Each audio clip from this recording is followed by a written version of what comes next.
Hello everyone, welcome. कैसे हैं आप सभी? मैं उम्मीद करती हूं कि आप सभी बहुत अच्छे होंगे और आप सबों की एग्ज़ाम की तैयारी भी बहुत अच्छी हो रही होगी। एग्ज़ाम डेट बहुत नज़दीक है, इसलिए तैयारी को आगे बढ़ाते हुए हम आज बिहार स्पेशल ज्योग्राफिकल क्वेश्चंस देखेंगे, जो कि बिहार के सारे ही एग्ज़ाम्स को केंद्र में रख कर तैयार किया गया है। ठीक है, तो आइए देखते हैं सबसे पहला क्वेश्चन। आपका समय काफ़ी इंपॉर्टेंट है, इसलिए मैं काफ़ी तेज़ी से कोशिश करूँगी कि क्वेश्चंस को कवर करवाती चलूँ और जहाँ पर भी इंपॉर्टेंट फैक्ट्स होंगे एग्ज़ाम के पॉइंट ऑफ व्यू से इंपॉर्टेंट, मैं उन्हें भी बताती चलूँगी। तो पहला क्वेश्चन है, बिहार का क्षेत्रफल कितना है? इसका सही आंसर है 94,163 किलोमीटर। दूसरा क्वेश्चन है, बिहार कितने देशांतर तक स्थित है? तो इसका सही आंसर है option A, 83 degree 19 minute 50 second से लेकर 88 डिग्री 17 मिनट पूर्वी देशांतर में। मैं देशांतर आप लोगों को बता दूं कि उत्तर से दक्षिण तक जो रेखाएं जाती हैं उन्हें देशांतर कहते हैं। ठीक है, नेक्स्ट क्वेश्चन देखते हैं, बिहार की किस भाग की औसत ऊंचाई सर्वाधिक है? तो इसकी सर्वाधिक औसत ऊंचाई है उत्तर पश्चिमी पर्वतीय भाग की। मैं बिहार का मैप बना दूं अगर आपको, उससे अगर बताऊं आपको, तो ये भाग है उत्तर पश्चिम भाग। यहाँ पर हिमालय श्रेणी का विस्तार है, हिमालय के शिवालिक श्रेणी का विस्तार है, और यहीं पर है आपकी सोमेश्वर की पहाड़ी, और ये बिहार का सबसे ऊँचा भाग है। ठीक है, तो इसका इसीलिए सही आंसर हो गया ऑप्शन सी। नेक्स्ट क्वेश्चन देखते हैं, क्वेश्चन नंबर 4, बिहार की सर्वाधिक ऊंची पहाड़ी चोटी कौन सी है? तो ये हो जाएगी ऑप्शन नंबर ए, जैसा कि अभी मैंने बताया। नेक्स्ट क्वेश्चन देखते हैं, क्वेश्चन नंबर 5, बिहार की उत्तर से लेकर दक्षिण तक की लंबाई कितनी है? तो इसका सही आंसर है option A, 345 kilometre. Question number 6, Bihar राज्य के पश्चिमोत्तर कोने पर हिमालय की एक चोटी है, इसे किस नाम से जानते हैं? आप सभी को इसका आंसर पता होगा, तो इस क्वेश्चन का आंसर प्लीज़ कमेंट करके बताइए, क्योंकि पहला दो क्वेश्चन इसी सेम क्वेश्चन था लगभग। नेक्स्ट क्वेश्चन देखते हैं, क्वेश्चन नंबर 7, पुराना बिहार का कितना प्रतिशत जमीन लेकर झारखंड राज्य बना है? तो यह बना है 45.85% लेकर। ठीक है, नेक्स्ट क्वेश्चन देखते हैं, 8 नंबर, सोमेश्वर श्रेणी नेपाल के साथ कितनी किलोमीटर लंबी अंतर्राष्ट्रीय सीमा का निर्माण करती है? तो यह निर्माण करती है लगभग 74 किलोमीटर लंबी अंतर्राष्ट्रीय सीमा का निर्माण। ठीक है, नेक्स्ट क्वेश्चन देखते हैं, क्वेश्चन नंबर 9, बिहार का विस्तार कितना है? ये अक्षांशीय और देशांतर दोनों तरह का विस्तार पूछ रहा है, और इसका सही आंसर होगा ऑप्शन बी, 24 डिग्री 20 मिनट से 10 सेकेंड से लेकर 27 डिग्री 31 मिनट 15 सेकेंड उत्तरी अक्षांश। ठीक है, और 83 डिग्री 19 मिनट 50 सेकेंड से लेकर 88 डिग्री 17 मिनट 40 सेकेंड पूर्वी देशांतर, यानी कि उत्तर भी और पूरब भी। ठीक है, बस ये दोनों चीज़ याद रखिएगा, दक्षिण और वेस्ट में नहीं जाइएगा। नेक्स्ट क्वेश्चन देखते हैं, 10 नंबर, बिहार राज्य की औसत ऊंचाई समुद्र तल से कितनी है? तो यह है 53 मीटर। ठीक है, 11वां नंबर क्वेश्चन, बिहार राज्य में मैदानी भाग कितने क्षेत्र में विस्तृत हैं? तो इसका सही आंसर होगा ऑप्शन नंबर डी, 93,280 वर्ग किलोमीटर। ठीक है, नेक्स्ट क्वेश्चन देखते हैं, बिहार कहाँ विस्तृत है? तो कर्क रेखा के उत्तर में। हाँ, ये सही आंसर है ऑप्शन ए, ये जो इंडिया है, ठीक है, और यहाँ से कर्क रेखा जाती है और इसके यहाँ पर बिहार है, तो कर्क रेखा के उत्तर में हुआ। ठीक है, नेक्स्ट क्वेश्चन देखते हैं, 13 नंबर, भूगर्भिक संरचना की दृष्टि से बिहार में कितने स्पष्ट धरातल हैं? तो इसका सही आंसर होगा ऑप्शन नंबर डी, 4 धरातल हैं। ये अगर बिहार का मैप है, ठीक है, तो यहाँ पर पर्वतीय भाग है, ठीक है, हिमालय का, और यहाँ पर मैदानी भाग आ जाता है, मतलब गंगा का क्षेत्र, और इधर विंध्य क्रम की जो चट्टानें हैं वो पाई जाती है कैमूर और रोहतास के एरिया में, और बाकी का जो साउदर्न पार्ट बचा ये पठारी है। ठीक है, जिसमें कि धारवाड़ चट्टानों का फैलाव है। नेक्स्ट क्वेश्चन देखते हैं, बिहार की मैदान विकसित हुआ है, बिहार की मैदान विकसित हुआ है, तो इसका ऑप्शन नंबर सी सही आंसर होगा, थेटिस सागर के ऊपर। नेक्स्ट क्वेश्चन है कि गंगा नदी बंगाल की खाड़ी के तरफ से निम्न में से किसके धंसान के कारण प्रवाहित होती है? तो इसका सही आंसर है ऑप्शन डी, शिलोंग पठार और राजमहल पठार, इन दोनों के धंसान के कारण गंगा नदी बंगाल की खाड़ी की तरफ प्रवाहित होती है। नेक्स्ट क्वेश्चन देखते हैं, 16 नंबर, भौतिक बनावट और बनावट की संरचना की दृष्टि से बिहार को कितने भागों में बांटा गया है? तो अगर हम लोग सिर्फ फिजिकली देखें कि बिहार को कितने भागों में बांटा गया है, तो उसके लिए ऑप्शन डी सही होगा, 3 भाग। ठीक है, तो आपको प्रीवियस क्वेश्चन और इस क्वेश्चन पे ज़्यादा सतर्क रहने की ज़रूरत है। ये 3 भाग ऐसे होता है कि ये जो बिहार है हमारा, इसमें ऊपर पर्वतीय हो गया, पर्वतीय, ठीक है, बीच में मैदानी हो गया, मैदानी, और इधर पठारी। यही 3 आकृतियाँ पूरे बिहार में हैं। इधर भी पर्वतीय ही है, तो अगर काउंट करें तो पर्वतीय, मैदानी और पठारी। सिर्फ इन दोनों को एक हो जाएगा, ये दूसरा और ये तीसरा। तो 3 भागों में बटी हुई है बिहार भौतिक दृष्टिकोण से। नेक्स्ट क्वेश्चन देखते हैं 17 नंबर। शिवालिक श्रेणी स्थित है बिहार के, ये हो गया आपके उत्तर पश्चिम भाग में, ठीक है, अभी आपको मैंने मैप में भी दिखाया था। नेक्स्ट क्वेश्चन है, बिहार के विशाल मैदान को कौन 2 भागों में बांटती है? तो यह गंगा होगी। ये जो हमारा बिहार है, ठीक है, इसे यहाँ से यहाँ तक बक्सर में एंट्री करके गंगा यहाँ बंगाल की खाड़ी की तरफ जाती है और ये बिहार को 2 लगभग इक्वल पार्ट में बांटती है, मतलब कंप्लीट इक्वल नहीं बट लगभग इक्वल पार्ट में बांट देती है, ठीक है। नेक्स्ट क्वेश्चन है, निम्न में से किस क्षेत्र में दियरा भूमि का विस्तार है? तो यह विस्तार है इन सभी क्षेत्रों में। इसका सही आंसर यही होगा, भोजपुर, सारण और बक्सर, इन सभी क्षेत्रों में दियरा भूमि का विस्तार है। नेक्स्ट क्वेश्चन देखते हैं, निम्न में से कौन सी पहाड़ी गंगा में दक्षिणी मैदान की समतल एकरूपता को खंडित करती है? तो गया की पहाड़ी, राजगीर की पहाड़ी और खड़गपुर की पहाड़ी, ये सभी आपके बिहार के दक्षिण में है, तो उसके मैदानी समतलता को खंडित तो करेगी ही ना। तो इसका सही आंसर हो जाएगा ऑप्शन डी, इनमें से सभी। नेक्स्ट क्वेश्चन देखते हैं, दक्षिण गंगा के मैदान का औसत ढाल है? तो इसका सही आंसर हो जाएगा दक्षिण से उत्तर की तरफ, क्योंकि हमारा जो बिहार है ये बीच में धंसा हुआ है, मतलब बीच में गहरा है, इस तरफ भी उठा हुआ है और इस तरफ भी उठा हुआ है। तो अगर दक्षिण के गंगा के मैदान की बात करें, जो कि ये हो जाता है, तो इसकी ऊंचाई सबसे पहले दक्षिण में ज़्यादा होगी, उसके बाद उत्तर में होगी, तो इसीलिए दक्षिण के से उत्तर की तरफ ढाल है, ठीक है। नेक्स्ट क्वेश्चन देखते हैं 22 नंबर। पटना का स्थानीय समय निम्नलिखित में से क्या है? तो पटना का स्थानीय समय यूँ तो भारत के समय के ही बराबर है, क्योंकि हमारे भारत में सारे ही जगह का समय एक समान है, लेकिन यहाँ आपसे घड़ी के समय के बारे में नहीं पूछ रहा है, यहाँ आपसे समय की आपकी जो समझ है उसके बारे में पूछ रहा है। तो इसका सही आंसर होगा भारत के मानक समय से आगे, क्योंकि जब 0 डिग्री अक्षांश से समय वाला काउंटिंग शुरू होता है और भारत का जो मानक समय है वो 82 डिग्री 30 मिनट पर से काउंट होता है, जो कि उत्तर प्रदेश के मिर्ज़ापुर से गुजरता है, तो ये यहाँ पर 5.5 घंटा आगे होता है, ठीक है। 0 डिग्री से 82 डिग्री तक यदि जाते हैं तो इधर जाते हैं तो प्लस में काउंट होता है, और हमारा पटना लगभग 84 डिग्री पर होगा लगभग, ठीक है। आगे पीछे हो सकता है, मैं एक्यूरेट नहीं बता रही हूँ, तो जो भी है इससे आगे ही है ना, तो समय इससे आगे ही होगा ना, ठीक है, तो इसीलिए भारत मानक समय से आगे होगा। नेक्स्ट क्वेश्चन देखते हैं 23 नंबर। इनमें से बिहार राज्य की 14वीं कौन है? तो इसका सही आंसर है ऑप्शन सी, उत्तर में नेपाल है, दक्षिण में झारखंड है, पूर्व में पश्चिम बंगाल है तथा पश्चिम में उत्तर प्रदेश है। नेक्स्ट क्वेश्चन देखते हैं 24 नंबर। बिहार के उत्तर पश्चिम में स्थित पहाड़ियाँ, जिसे शिवालिक श्रृंखला भी कहा जाता है, उत्तर पश्चिम में जो पहाड़ी है तो उसे नवीन मोड़दार पर्वत कहा जाएगा, क्योंकि वो हिमालय का ही भाग है और हिमालय नवीन मोड़दार पर्वत है, ठीक है। नेक्स्ट क्वेश्चन देखते हैं 25 नंबर। बिहार के दक्षिण पश्चिम क्षेत्र की पहाड़ियाँ किस समूह की है? तो दक्षिण पश्चिम इस बिहार के इस तरफ की जो क्षेत्र है ये वाला, तो मैंने पहले भी बताया था कि इसमें विंध्य क्रम की पहाड़ियाँ हैं, ठीक है, ऑप्शन ए सही हो जाएगा। नेक्स्ट क्वेश्चन देखते हैं 26 नंबर। बिहार में दियरा भूमि के बारे में कौन सा वाक्य सत्य है? तो दियरा भूमि के बारे में जो सत्य वाक्य है वो है डी नंबर, बाढ़ क्षेत्र की विशेष आकृति को दियरा भूमि कहते हैं। नेक्स्ट क्वेश्चन है 27 नंबर। बिहार की जलवायु को प्रभावित करने वाला कौन सा कारक नहीं है? तो हमारी जो गंगा नदी है वो बिहार की जलवायु को प्रभावित नहीं करती है, जबकि दक्षिण पश्चिमी मानसून प्रभावित करता है। कर्क रेखा से जो हमारे बिहार की स्थिति है उसके वजह से भी बिहार की जलवायु प्रभावित होती है, और हिमालय के होने से भी। नेक्स्ट क्वेश्चन देखते हैं 28 नंबर। बिहार में दियरा भूमि को क्या कहा जाता है? तो ऑप्शन सी इसका सही आंसर है, वर्षा ऋतु में डूबे हुए विशेष क्षेत्र। नेक्स्ट क्वेश्चन है 29 नंबर। नालंदा जिले में स्थित है, तो आपके नालंदा जिले में ये तीनों ही स्थित है, राजगीर की पहाड़ियाँ, गिरियक की पहाड़ियाँ और बिहार शरीफ की बड़ी पहाड़ी, ठीक है। तो इसका सही आंसर हो जाएगा ऑप्शन डी, उपर्युक्त सभी, ठीक है, उपर्युक्त सभी।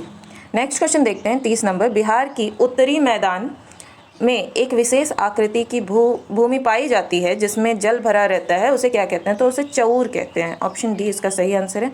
नेक्स्ट क्वेश्चन देखते हैं 31 नंबर। बिहार की आकृति कैसी है? ठीक है, तो बिहार की आकृति आयताकार है। अभी मैंने जितनी बार मैप बनाए होंगे आपको समझ में आ गया होगा कि बिहार की लगभग जैसी आकृति है उसे आयताकार ही कहेंगे। नेक्स्ट क्वेश्चन देखते हैं। बिहार भारत के किस भाग में स्थित है? तो बिहार भारत का जो ये है, ठीक है, ये बिहार यहाँ पर स्थित है, ठीक है, तो ये कौन सा भाग हुआ भारत का? अगर हम भारत को 4 भागों में डिवाइड करें तो इधर को उत्तर कहेंगे और इधर को पूर्व कहेंगे, तो बिहार यहाँ पर है, तो हम कह सकते हैं कि बिहार भारत के उत्तर पूर्व भाग में है। सॉरी, यहाँ पर ऑप्शन डी सही होगा। ठीक है, नेक्स्ट क्वेश्चन देखते हैं 33 नंबर। शिवालिक श्रेणी का निर्माण किस काल में हुआ था? तो यह हुआ था केनोजोई की पीरियड में। ठीक है, ऑप्शन डी इसका सही आंसर है।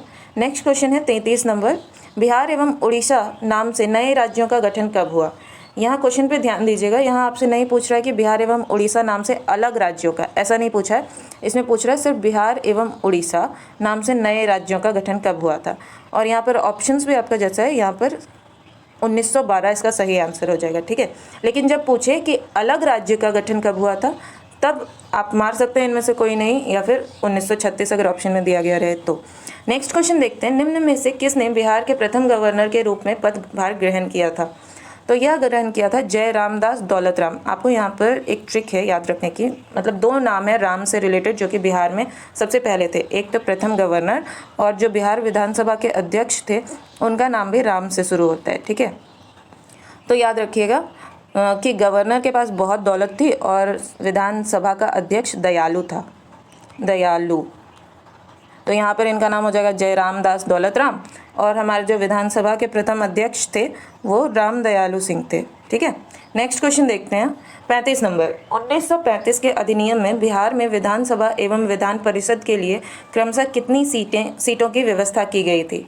तो दोस्तों मैंने बहुत ढूंढा, मुझे विधानसभा की सीटों के नंबर तो नहीं मिली, लेकिन 1935 में विधान परिषद को 29 सीटों की व्यवस्था की गई थी विधान परिषद में बिहार के लिए। ठीक है, नेक्स्ट क्वेश्चन देखते हैं। अगर आप में से किसी को विधानसभा की सीटों का नंबर पता चले तो प्लीज़ उसे कमेंट में बताइएगा ताकि सबको पता चले।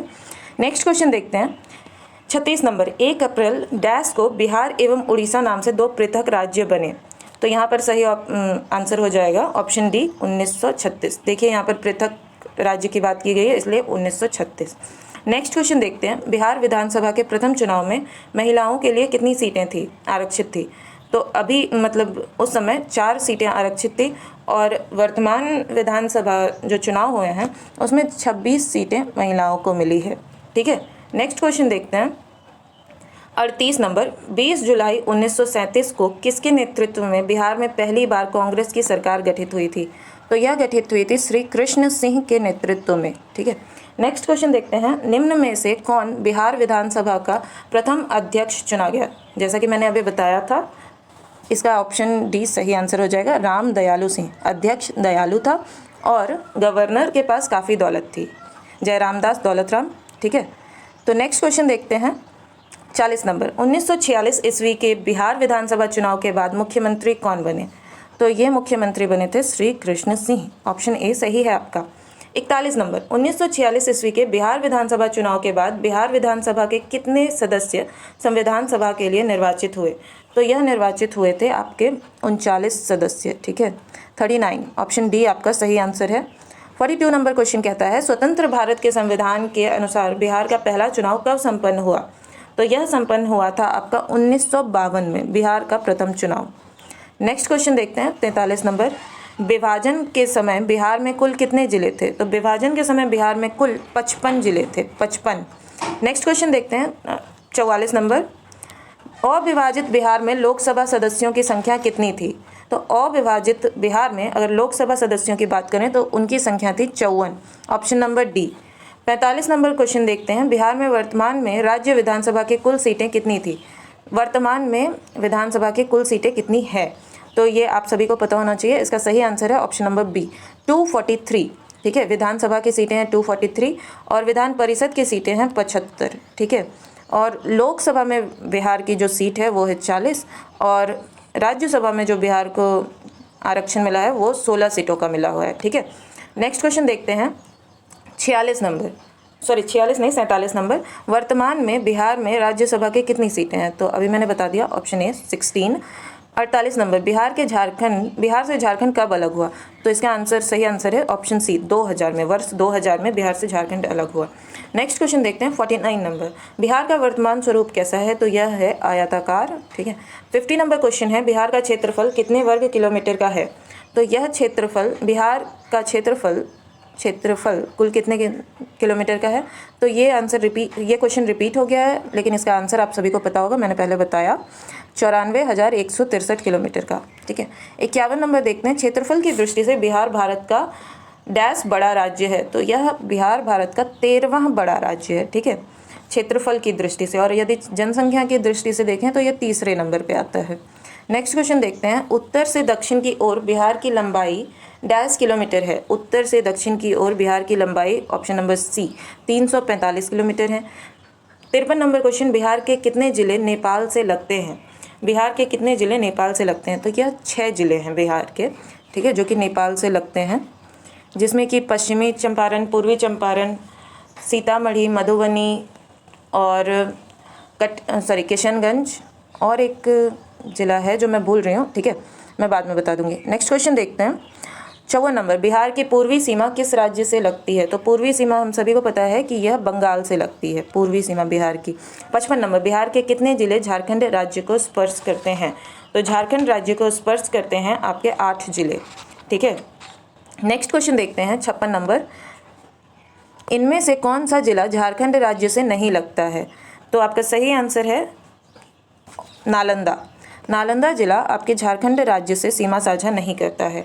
57 नंबर क्वेश्चन है, बिहार के कितने जिले उत्तर प्रदेश से लगते हैं? तो इसका सही आंसर है 8।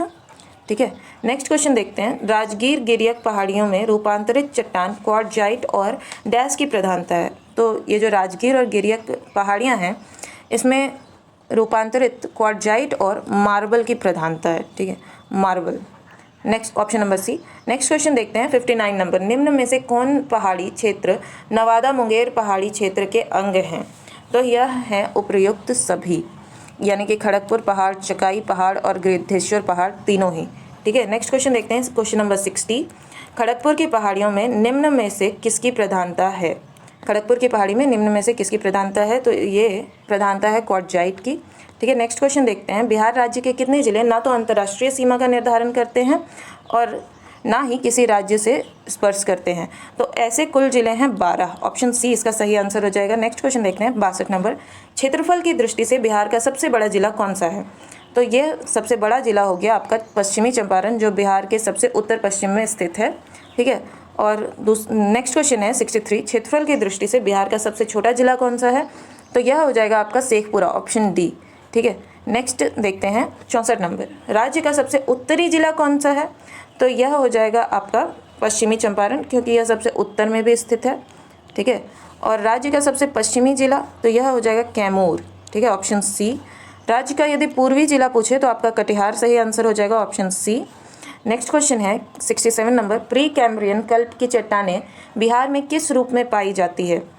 तो प्री कैम्ब्रियन कल्प की चट्टानें बिहार में, यहाँ पर 67 का सही आंसर हो जाएगा उपर्युक्त सभी, option D.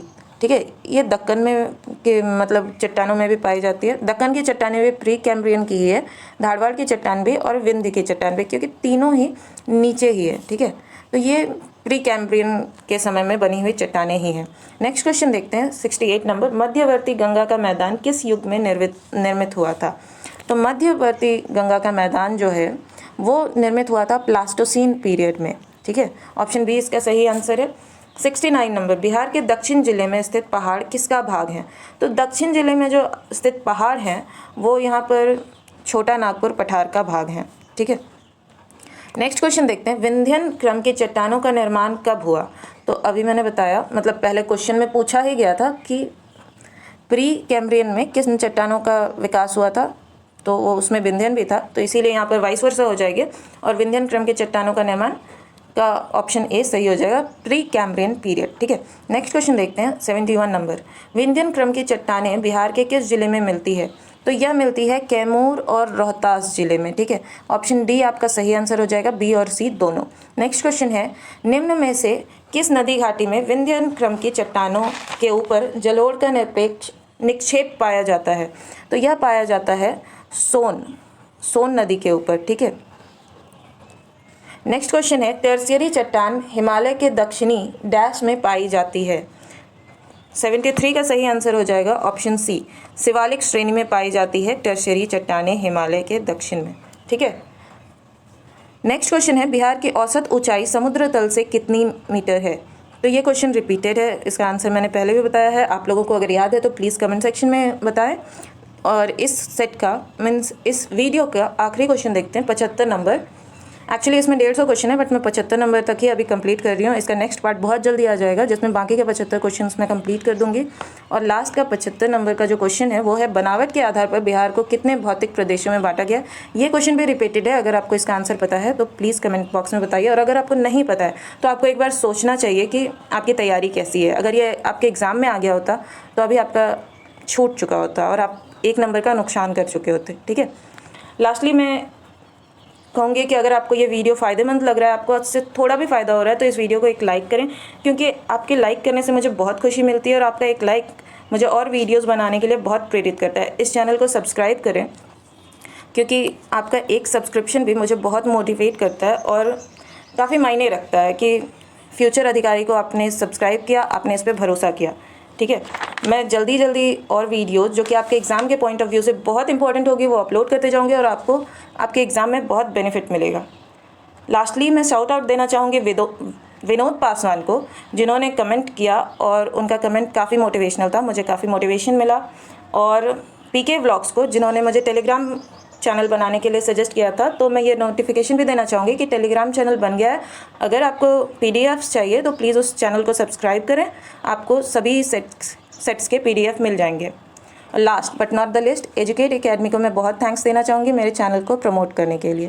Thank you very much to everyone. Please इस वीडियो को एक लाइक करें और चैनल को सब्सक्राइब करें, अपने दोस्तों के साथ शेयर करें। इससे मुझे तो खुशी मिलेगी ही, लेकिन आपको किसी और का हेल्प करके भी बहुत खुशी मिलेगी। ठीक है, मैं मिलती हूँ नेक्स्ट वीडियो में। तब तक आप सभी पढ़ते रहिए और मुझे पूरा यकीन है कि आप सभी फ्यूचर के अधिकारी हैं।